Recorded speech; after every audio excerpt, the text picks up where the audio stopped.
should I go like, buy coffee franchise, or should I go buy business services franchise, or should I go make sandwiches? I mean, how do I know what's right for me? Well, this is a great question because a lot of the theory is with franchises, and if you talk to there are really good franchise consultants out there that will help you. And I remember, because I used several, and they said, don't worry about what the business is about, because you're not going to be doing it. You're going to have managers doing it for you. All you need to worry about is, what's the business model look like? Yeah. So, like, if you can't see yourself in a Hawaiian shirt making smoothies, don't worry. You're not going to be the one making smoothies. Or you're not going to be the one behind the counter, or you're not going to be the one fixing the muffler, or whatever it might happen to be.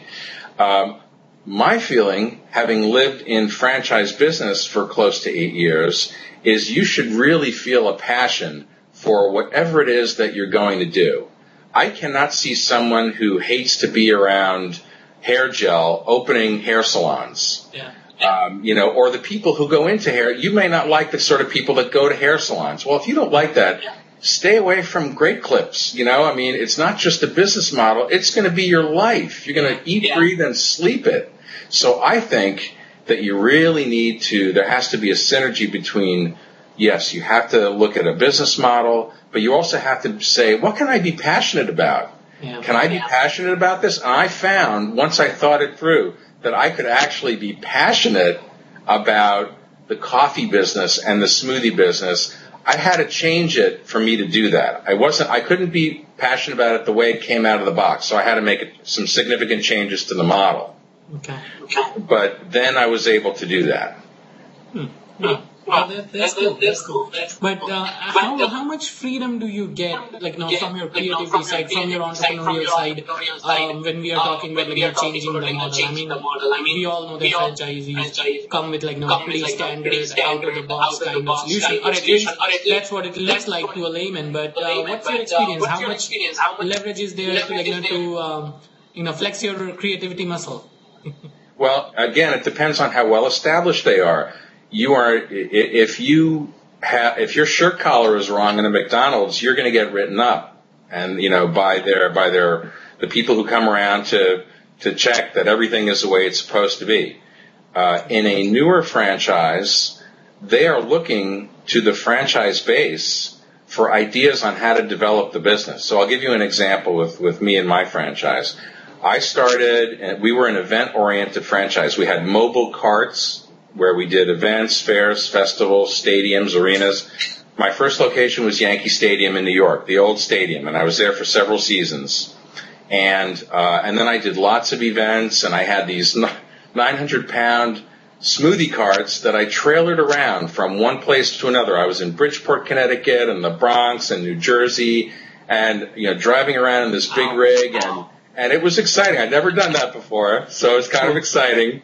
But then I realized, this is not sustainable for me. It's too much. I need to simplify. And my dad was a caterer. Growing up, that was his business. And I thought, I know a lot about the event planning business, the catering business. I'm going to do this concept for catered parties, for corporate events, for colleges, and get out of the retail completely, because I think it could be cleaner and bigger and better margins. So I focused on that, and now to me, I get new accounts, 2 or 3 new accounts a week. I build on my existing account base. It's a point of pride for me of how to increase the business I do with all of my accounts, to make sure that they're ecstatically happy and are huge fans of what we do, and to keep growing and growing the business. So that's and my franchisor was delighted, because they said, if you're having great success, can you help us spec out the right equipment? Because we can't use a 900-pound smoothie cart to go into an office building in Manhattan. So I helped source and spec new equipment. I wrote the manual for them on catering. I trained hundreds of franchise owners in best practices, and I continue to do that now, and they're very supportive. So there are plenty of franchises where you have to look for them, where you can put your own stamp on it with their cooperation. You're not there to be a renegade. You can't go rogue with franchises. Yeah. If you go rogue, you'll get terminated. Okay. So you have to involve them. You have a business partner, and you have to involve them. Right.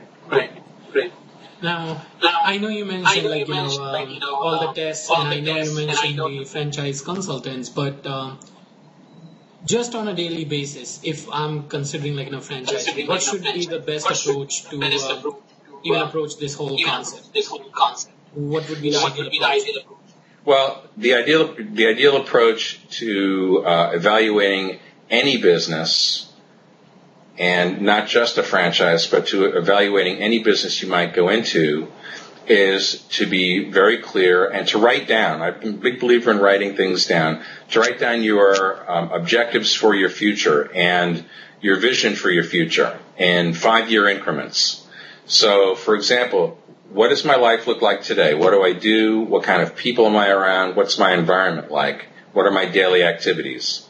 What do I see that being 5 years from now? Project yourself 5 years into the future, and you may not know exactly what you're doing, but you might be able to imagine the ideal state. Yeah. Maybe you are working at home. Maybe you're not. Maybe you've built a company of 1,000 people. Maybe it's just you and your dog. You have to create your vision and then keep going out. So you create a real vision of what you want as far out as you can imagine, even up to 20 years. And if you're young, if you're 25 years old, go out to 40 years. Really create a vision, maybe in 10 or 15-year increments. So you have your vision, you know what you want. Then look at whether or not you have, no matter what franchise, whether you have enough reserves to be able to do something on your own, and whether you should save for the day when you have that opportunity. Mark Cuban, who owns the Dallas Mavericks and a very well-known entrepreneur, wrote a blog post, which I quote in my book, about saving money and learning to really be a total penny pincher. Where you don't go out to eat, where you buy generic brands, where you literally save every penny, not so that you can support yourself when you start a business, but so you can have the capital when opportunity presents itself. Yeah. So you're waiting for the right moment. Yeah. And then so when you feel like you've got the reserves and the moment is upon you, then you want to be looking for what concept is out there that's right for you and looking at a whole bunch of them. I definitely recommend using a couple of reputable franchise consultants. There are companies like Fran Choice and the Entrepreneur Source, which really are great. They get paid only if you buy a franchise, but I have met people at both those companies. They're very ethical, and if you don't buy a franchise, they're not going to force you. So all the pressure is within. Wow. So it's not like the realtor business. They only get paid when you actually buy the house. That's right. If you don't, they're only paid on success, but they can still be very helpful to you. Great. Now, thank you so much, Mitch, for all this information. Thank you so much. I mean, it was very enlightening conversation because, I myself learned so much about franchising, and I'm very sure my members and readers appreciate that, and they will learn as much as I did. With that, let me ask you if there is any parting comments, suggestions, anything you would like to share. The biggest thing I have to share with people is to remember that it's not a race. Starting a business, there's no pressure. You don't have to do it, and you do it when you're really ready and you're able to just know that nothing can stop you. So be prepared. Great. Thank you so much, Mitch. Thank you. Ladies and gentlemen, this was Mitch York with Mitchell York, author of Franchisee, Fantasy or Freedom. He's a business coach. He's a franchise business owner himself. Let's thank him so much for all the information he gave. Thank you. Thanks. Bye.